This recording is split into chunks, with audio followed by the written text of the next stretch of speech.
Good morning, Professor Nazarova and the entire Introduction to United Nations class. My name is Esther Akimbalaji, and today I'll be presenting on the United Nations Convention of the Sea, which is one of the most important conventions in international law. I will discuss a variety of topics, such as why United Nations Convention of the Sea is important, what is the law of the sea, and what are its major controversies, the origins of this treaty, and how it has developed over the 20th century.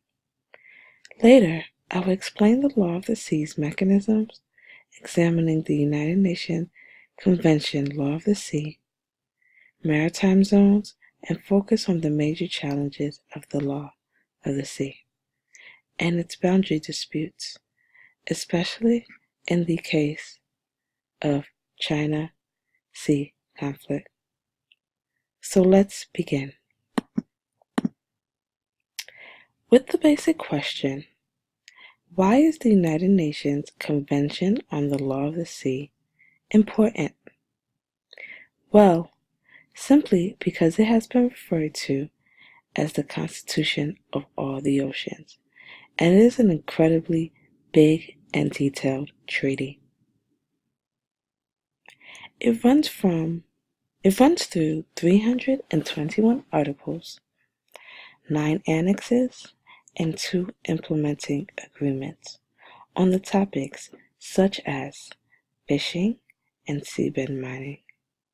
And in 2013, 165 of the 193 UN member states were parties, so it has plenty of coverage.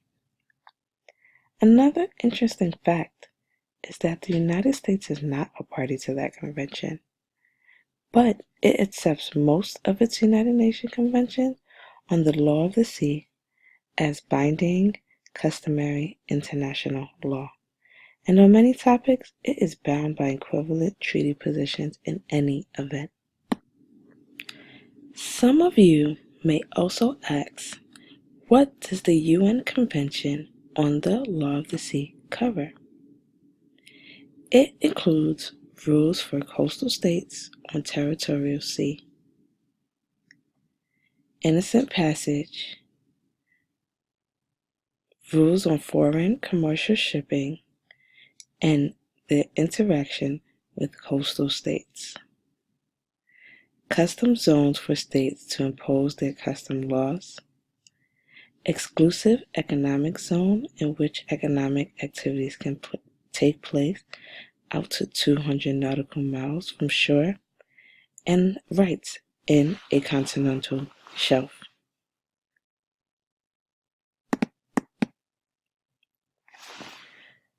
What is the law of the sea, and what are some of its major controversies?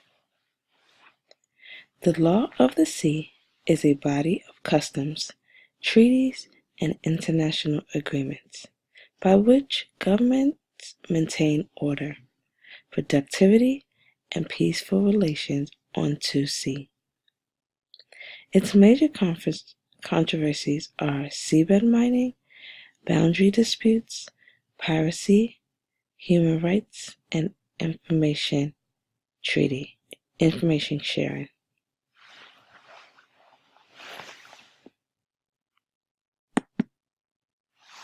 So, let's look at the law of the sea through treaties.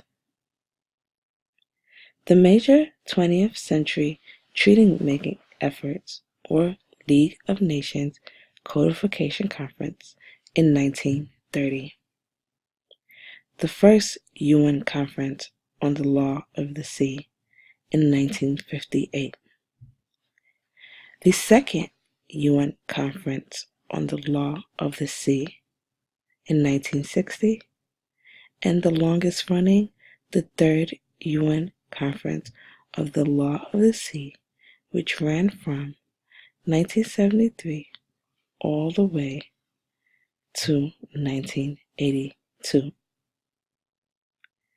So briefly, When the League of Nations contemplated in 1930 the law of the sea, many were concerned with questions about the territorial sea. Although these questions were debated, they did not result in a treaty being adopted. However, most states supported the idea. The states had sovereignty over their territorial sea,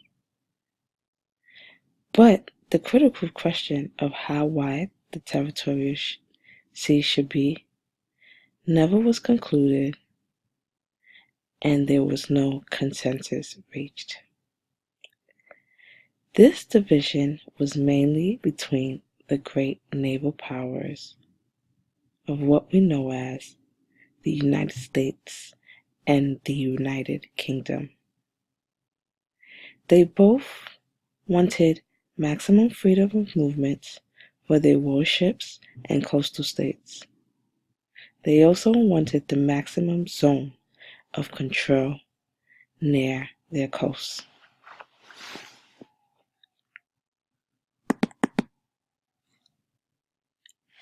The history of the law of the sea in the 20th century is both codification and progressive development. Codification is the rule that everyone agrees to in writing, and progressive development is the suggestion or negotiation on new rules.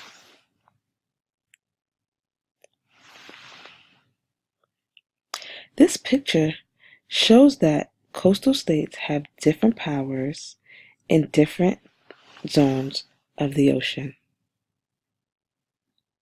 In some areas, they have full sovereignty, and in others, they only have particular rights or particular forms of jurisdiction. In this map of maritime zones, there is a 12 nautical mile territorial sea from the baseline of the land. This territorial sea derives from control over the land. The contingent zone and exclusive economic zone are other zones of national jurisdiction. As you can see, they are adjacent to the territorial sea, and beneath that is the continental shelf, which expands as a natural prolongation of the land into and under the sea, in which coastal states will also have rights. Finally, we see the area beyond national jurisdiction, the high seas, and under that is the deep seabed, and in international terminology, the area.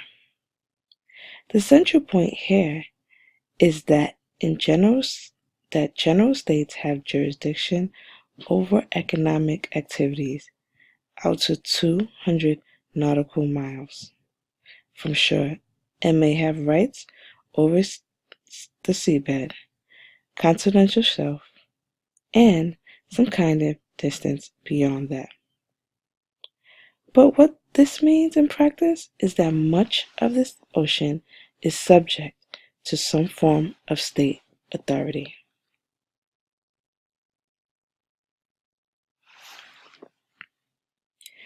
This leads to major challenges such as seabed mining and boundary disputes. Seabed mining has been on the agenda for some time. The United States have sovereignty and the right to mining the deep seabed. Although the right is not dependent on the membership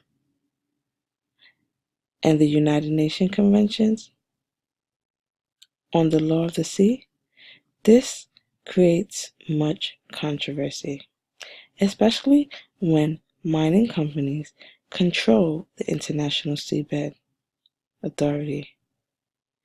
Countries are now forced to pay excessive fees, costs, and royalties they may not have. Another major issue is boundary disputes. And the most talked about one at the moment is the South China Sea.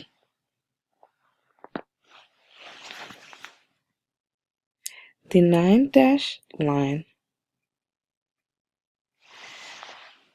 that appears on many maps in China draws a line around many small islands, which asserts sovereignty over all and makes ambiguous claims about the rights to water within the line. This 9-dash line comes very close to waters of neighboring states, and in particular, the Philippines. The legal status of this 9-dash line still remains unclear. Some claim it is part of historic right, a claim that is difficult to sustain under the United Nations Convention Law of the Sea, or that there should be a maritime boundary for it. With this major power, it is difficult to conclude on what to do when a country continues to defend what it believes its territorial limits are.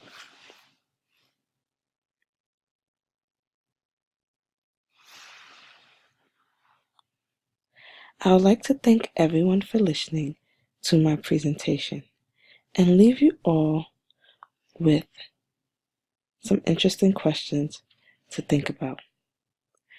Does the International Law of the Sea provide adequate solutions for relevant countries who do not agree on territorial claims? Another question I would like us to walk away with from this presentation and our readings is that with the controversy of international laws, do you believe great powers still gain priority to impose certain treaties upon lesser states? I want to thank you for listening.